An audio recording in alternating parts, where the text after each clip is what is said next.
இல்லை எனக்கு இந்த ஃபோட்டோ வந்து தெரில. இதுக்கப்புறம் நான் அவரை சந்திச்சு இதுக்கப்புறம் பல ஃபோட்டோ எடுத்தால் கூட அது இந்த ஃபோட்டோவை ரீப்ளேஸ் பண்ணுமா அப்படிங்கிறது எனக்கு தெரியல. ஏன்னா ஃபஸ்ட்டு நடக்கிற மொமெண்ட் என்றைக்குமே லைஃப்பில் பயங்கர பியூட்டிஃபுல்லாக இருக்கும் இல்லையா? அதுவும் டோட்டலாக அன்எக்ஸ்பெக்டடான ஒரு டைமில் நடந்தது அப்படின்றது.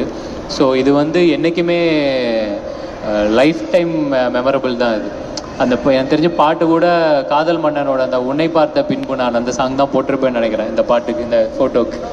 ஆமாம், அந்தளவுக்கு எனக்கு அது அவ்வளோ. ஆனால் என்ன ஒரு ஸ்பெஷல் மூமெண்ட்டாக இருந்தது அந்த தருணத்தில் வந்து சார் நிறைய பேசுவார், but this was very special அப்படின்னா?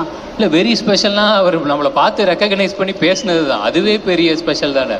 ஏன்னா நானும் அண்ணனும் தான் மாலில் சுற்றிட்டு இருந்தோம். நாங்கள் சும்மா ஆடியன்ஸ் மாதிரி அப்படியே சரி அவரா அப்படிங்கிறத பார்த்துட்டு ஓடிடணும் அப்படின்னா நாங்கள் சுற்றிக்கிட்டாரு. பார்த்தா டக்குன்னு அவர் திரும்பி பார்த்துட்டாரு.